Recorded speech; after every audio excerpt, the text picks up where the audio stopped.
السلام عليكم ورحمة الله وبركاته.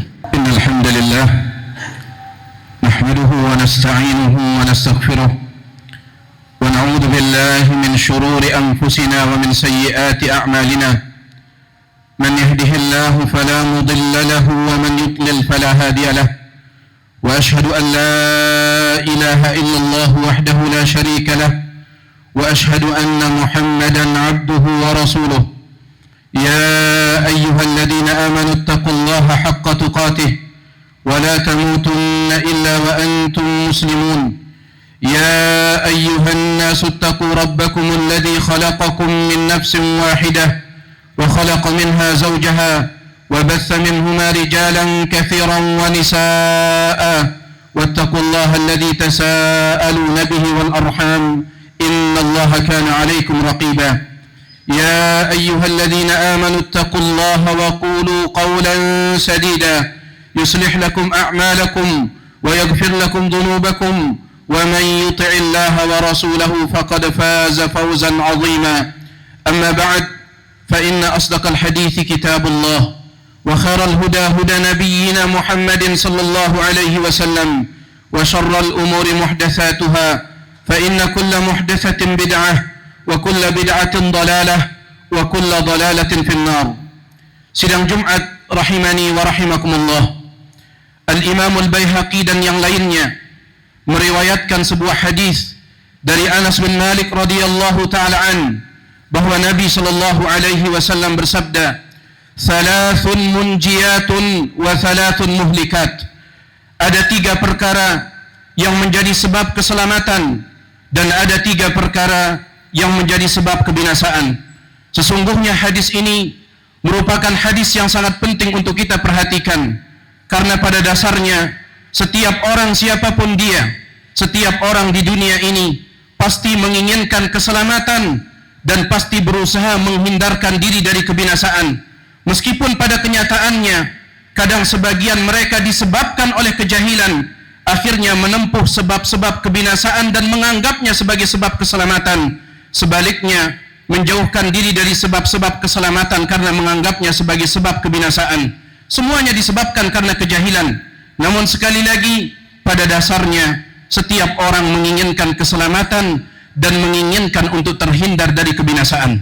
Nabi sallallahu alaihi wasallam kemudian bersabda, "Fa ammal munjiyatu fataqwallahi fi sirri wal alaniyati wal qawlu bil haqqi fir ridha wal ghadab wal qasdu fil ghina wal faqr." Adapun 3 perkara yang menjadi sebab keselamatan.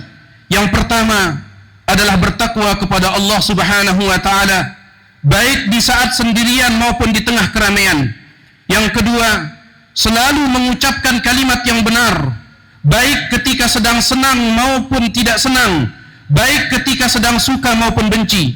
Kemudian yang ketiga adalah bersikap sederhana, baik ketika sedang kaya maupun miskin. Ma'asyiral muslimin rahimani wa rahimakumullah. Inilah dia 3 perkara yang menjadi sebab keselamatan, dan 3 perkara ini diminta oleh Nabi sallallahu alaihi wasallam kepada Allah di dalam salah satu penggalan doa beliau, "Allahumma inni as'aluka khasyataka fil ghaibi wasyahadah." Ya Allah, sesungguhnya aku minta kepadamu untuk selalu takut kepadamu fil ghaibi wasyahadah, baik ketika ada orang yang melihatku ataupun tidak ada yang melihatku. Wa as'aluka kalimatal haqqi fir ridha wal ghadab, dan aku meminta kepadamu ya Allah untuk selalu mengucapkan ucapan yang benar, baik ketika aku sedang senang maupun tidak senang, ketika aku suka maupun benci. Wa as'alukal qasda fil ghina wal faqr, dan aku minta kepadamu ya Allah sikap sederhana ketika aku sedang kaya maupun miskin. Ma'asyiral muslimin rahimani wa rahimakumullah. Adapun perkara yang pertama yang menjadi sebab keselamatan adalah bertakwa kepada Allah di setiap keadaan, baik ketika seseorang sedang sendirian maupun dia sedang berada di tengah keramaian. Sesungguhnya khatib yakin tidak samar bagi kita semua bagaimana takwa menjadi sebab utama datangnya keselamatan, baik keselamatan dunia maupun akhirat. Allah Subhanahu wa taala berfirman, "Wa man yattaqillaha yaj'al lahu makhraja." Dan barang siapa yang bertakwa kepada Allah, Allah jadikan baginya jalan keluar. Allah jadikan baginya jalan keluar dari segala himpitan-himpitan kehidupan, dari tekanan-tekanan kehidupan. Allah berikan baginya keselamatan di dunia. Begitu pula keselamatan di akhirat. Allah Subhanahu wa taala berfirman ketika menceritakan manusia saat mereka nanti akan berjalan di atas jembatan yang dibentangkan di atas neraka jahanam. Allah Subhanahu wa taala berfirman, "Tsumma nunajjil ladzina taqaw wa nadharu adh-dhalimina fiha jithiya." Kemudian kami akan selamatkan orang-orang yang bertakwa dan kami biarkan orang-orang yang zalim jatuh ke dalam neraka dalam keadaan berlutut. Allah Subhanahu wa taala juga berfirman, "Wa yunajjillahu alladhina taqaw bimafazatihim la yamassuhumus su'u wa lahum yahzanun."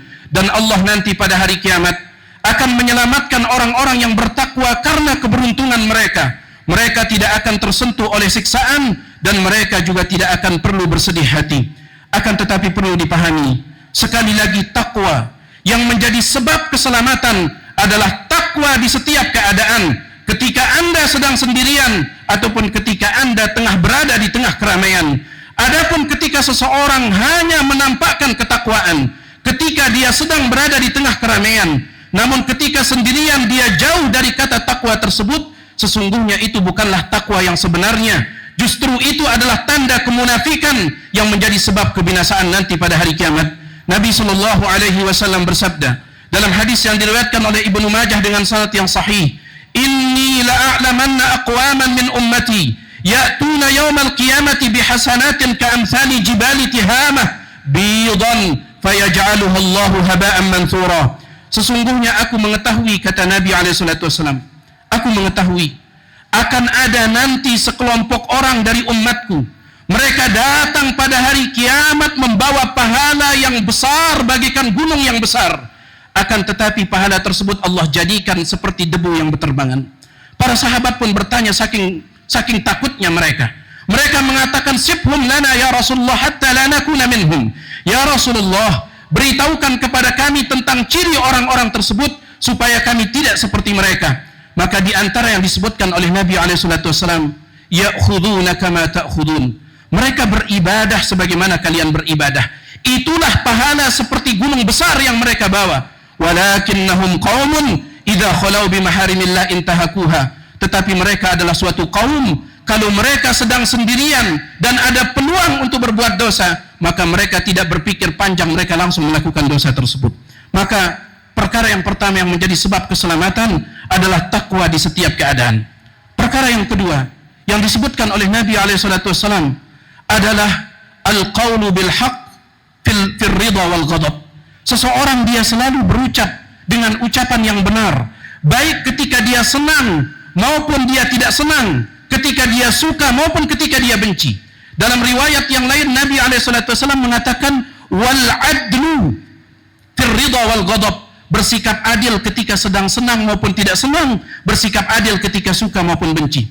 Karena sebagian manusia ketika dia menyukai seseorang maka dia angkat setinggi-tingginya.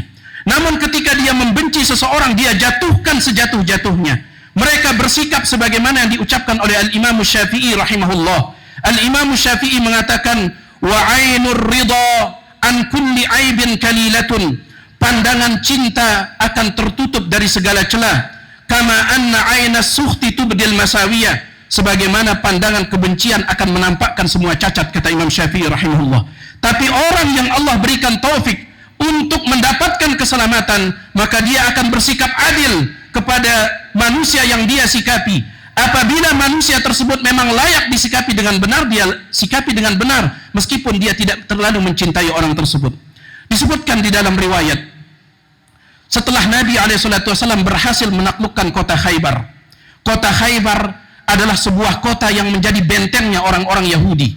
Setelah Nabi berhasil menaklukkannya, maka Nabi SAW membiarkan orang-orang Yahudi tetap tinggal di kota Khaybar. Tetapi dengan syarat, mereka akan membagi hasil panen kurma mereka kepada kaum muslimin. Itu syaratnya kalau mereka ingin tetap tinggal di kota Khaybar. Setelah itu, setelah persyaratan ini disepakati, Nabi SAW pun mengirim seorang sahabat yang bernama Abdullah bin Rawahah. Beliau mengirim Abdullah bin Rawahah menemui orang-orang Yahudi untuk menetapkan berapa persen bagi orang Yahudi dan berapa persen bagi umat Islam. Pada saat itu orang Yahudi ketakutan. Mereka berpikir kita akan dizalimi, kita capek bekerja, palingan nanti kita akan mendapatkan sangat sedikit. Dan itu diketahui oleh Abdullah bin Rawahah. Maka Abdullah bin Rawahah pun berpidato di hadapan mereka. Dia mengatakan, "Ya ma'syaral Yahud, wahai orang-orang Yahud, innakum abghadul khalqi ilayya." Sesungguhnya kalian adalah makhluk yang paling aku benci. Kalian adalah makhluk yang paling aku benci. Dalam riwayat yang lain dia mengatakan, innakum abghadul khalqi ilayya min a'dadikum minal qiradati wal khanazir. Kalian lebih aku benci daripada kera-kera dan babi-babi. Walaysa yahmiluni bugdi ilaikum an ahifa alaikum.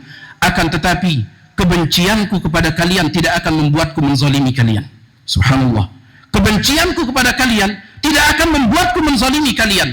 Mendengar pidatonya Abdullah bin Rawahah, orang-orang Yahudi mengatakan, bihadza qamatis samawati wal ard. Dengan sikap seperti inilah langit ini akan tegak dan bumi ini akan tegak.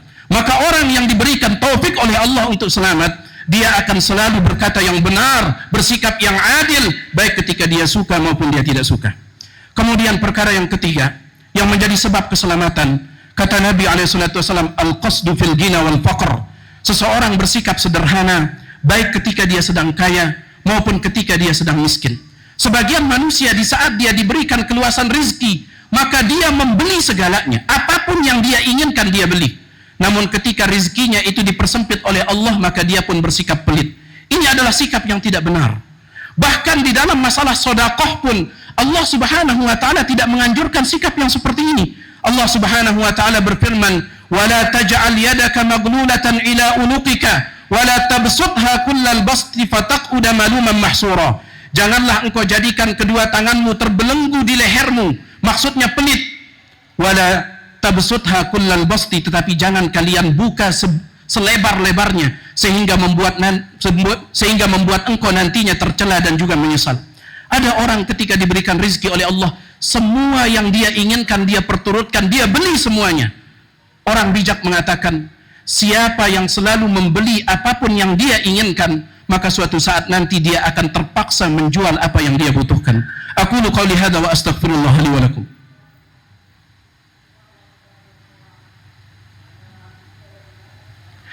Alhamdulillah rabbil alamin. Wassalatu wassalamu ala asyrafil anbiya'i wal mursalin, nabiyyina Muhammadin wa ala alihi wa sahbihi ajma'in. Amma ba'd, ma'asyiral muslimin rahimani wa rahimakumullah. Di khutbah yang pertama kita telah menyampaikan penggalan yang pertama dari sabda Nabi SAW, salasun munjiyat, tentang 3 perkara yang menjadi sebab keselamatan. Maka pada khutbah yang kedua ini Nabi SAW menyebutkan wa salasun muhlikat, dan ada 3 perkara yang menjadi sebab kebinasaan. Adapun 3 perkara yang menjadi sebab kebinasaan yang disebutkan oleh Nabi SAW, yang pertama, fasyuhun muta'un, sifat pelit yang selalu diperturutkan. Yang kedua, wahawan muttaba'un, hawa nafsu yang selalu diikuti. Dan yang ketiga, wa i'jabul mar'i binafsihi, ketakjuban, kekaguman seseorang terhadap dirinya sendiri. Yang pertama, ma'asyiral muslimin, jamaah salat Jumat rahimani wa rahimakumullah, sifat pelit yang selalu diperturutkan. Sesungguhnya sifat pelit merupakan sebab kebinasaan. Kenapa? Karena dengan sifat pelit ini seseorang akan mudah terjatuh ke dalam kezaliman, dan juga dia akan mudah untuk memutuskan silaturahim. Oleh karena itu diriwayatkan Abdurrahman bin Auf radhiyallahu ta'ala an. Abdurrahman bin Auf ketika dia sedang tawaf, maka dia memperbanyak doa, Allahumma kini syuhha nafsi, ya Allah lindungilah aku dari sifat pelitku.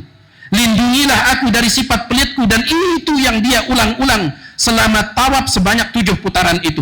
Maka ada seorang laki-laki berkata kepadanya, ma aktsara an tad'u bimithli hadzal du'a.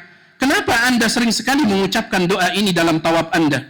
Maka Abdurrahman bin Auf mengatakan, idza wuqitu syuhha nafsi wuqitu zulma wal qati'ata. Apabila Allah melindungiku dari sifat pelit, maka artinya aku dilindungi dari sifat zalim dan juga dari sifat memutuskan silaturahim.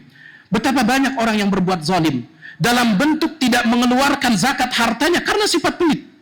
Orang-orang miskin, mereka punya hak di dalam harta orang yang kaya. Namun orang yang kaya ini karena pelitnya tidak mau mengeluarkan zakat tersebut, akhirnya dia binasa. dia akan disetrika di dalam neraka sebagaimana yang Allah ceritakan dalam Al-Qur'an, walladzina yaknizuna adh-dhahaba wal fiddata thumma la yunfikunaha fi sabilillah fabashshirhum bi'adzabin alim.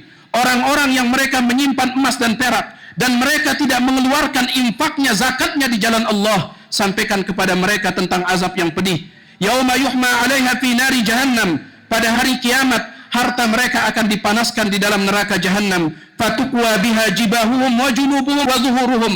Kemudian harta mereka digunakan menyetrikah wajah-wajah mereka, menyetrikah lambung-lambung mereka, dan menyetrikah punggung-punggung mereka. Hadza kanaztum li anfusikum fadhuku ma kuntum taknizun. Sambil malaikat mengatakan, inilah yang dahulu kalian simpan dan sekarang rasakan akibat kalian menyimpannya. Maka sesungguhnya, sekali lagi, sifat pelit ini merupakan sumber dari kebinasaan. Banyak orang sampai perhitungan kepada orang tuanya, perhitungan kepada saudaranya diakibatkan oleh sifat pelit. Kemudian yang kedua yang menjadi sebab kebinasaan adalah hawa muttaba', hawa nafsu yang selalu diikuti. Karena sesungguhnya hawa nafsu ketika sudah meliputi seseorang, ketika menguasai seseorang, terkadang dia bisa tersesat meskipun dia sudah mengetahui kebenaran. Allah Subhanahu wa taala berfirman, "Afara'aita man ittakhadha ilahahu hawahu wa adallahu Allahu ala ilmin wa khatama ala sam'ihi wa qalbihi wa ja'ala ala basarihi gishawah faman yahdihi min ba'dillah." Apakah engkau melihat ada orang yang menjadikan hawa nafsu sebagai tuhannya? Kemudian Allah sesatkan dia di atas ilmu. Dia tersesat setelah dia mengetahui kebenaran. Kemudian Allah kunci telinganya, Allah kunci hatinya, dan Allah jadikan ada penutup di hadapan matanya. Faman yahdihi min ba'dillah. Kalau sudah seperti ini keadaannya, siapa yang bisa memberikan dia hidayah selain daripada Allah Subhanahu wa taala? Kemudian sebab yang ketiga yang menjadi sebab kebinasaan adalah i'jabul mar'i bi nafsihi. Seseorang dia takjub dengan dirinya. Entah dia takjub dengan keturunannya, dia takjub dengan garis keturunannya, dia takjub dengan hartanya, dia takjub dengan ilmunya, dia takjub dengan kejeniusannya. Semuanya ini merupakan sebab kebinasaan. Anda tahu apa yang membuat iblis dilaknat oleh Allah Subhanahu wa taala? Dia takjub gara-gara kesolehannya. Banyak ulama tafsir mengatakan dahulu iblis adalah makhluk yang saleh sehingga dia takjub dengan kesolehannya. Saat Allah menciptakan Nabi Adam, kemudian perintahkan malaikat sujud kepada Nabi Adam, maka muncul sifat takjub pada diri iblis, dan dia mengatakan, ana khairun minhu khalaqtani min narin wa khalaqtahu min tin. Bagaimana mungkin aku sujud kepada Adam? Aku lebih baik daripada dirinya. Engkau ciptakan aku dari api, sedangkan engkau menciptakannya dari tanah. Anda tahu apa yang menyebabkan salah seorang ulama ahlu sunnah kemudian dia mati sebagai orang munafik yang bernama Ibnu Rawandi? Dikatakan oleh Al-Imam Ibnu Jauzi dalam kitabnya Saidul Khatir, dia adalah zindiq, dia adalah munafik, padahal dahulu dia adalah ulama ahlu sunnati wal jamaah. Karena dia takjub dengan kejeniusannya. Dia sudah dilarang untuk menghadiri majlis-majlis ahlul kalam, majlis-majlis ahlu filsafat. Akan tetapi dia mengatakan, saya bisa membedakan mana yang benar dan mana yang salah. Akhirnya dia pun menjadi seorang zindik, seorang munafik, dan mati di atas itu. Anda tahu apa yang menyebabkan Imran bin Hattan, seorang ulama ahlu sunnah dari kalangan ahli hadis, kemudian pada akhirnya dia menjadi seorang khawarij? Karena dia takjub terhadap ilmunya. Dia sudah diingatkan jangan menikah dengan wanita khawarij, akan tetapi dia mengatakan saya akan menikahinya dan saya akan mendidiknya, saya akan membawanya menjadi wanita ahlu sunnah. Namun setelah pernikahan justru dia yang dikader oleh istrinya untuk menjadi tokoh khawarij. Oleh karena itu, takjub terhadap diri sendiri merupakan sebab dari kebinasaan. Innallaha malaikatahu yusholluna 'alan nabi ya ayyuhalladzina amanu shallu 'alaihi wa sallimu taslima. Allahumma shalli 'ala Muhammad wa 'ala ali Muhammad kama shallaita 'ala Ibrahim wa 'ala ali Ibrahim innaka Hamidum Majid. Wa barik 'ala Muhammad wa 'ala ali Muhammad kama barakta 'ala Ibrahim wa 'ala ali Ibrahim innaka Hamidum Majid. Allahumma ighfir lil muslimina wal muslimat wal mu'minina wal mu'minat الأحياء منهم والأموات إنك سميع قريب مجيب الدعوات. اللهم آت نفوسنا تقواها وزكها أنت خير من زكاها أنت وليها ومولاها. ربنا آتنا في الدنيا حسنة وفي الآخرة حسنة وقنا عذاب النار. سبحان ربك رب العزة عما يصفون وسلام على المرسلين والحمد لله رب العالمين.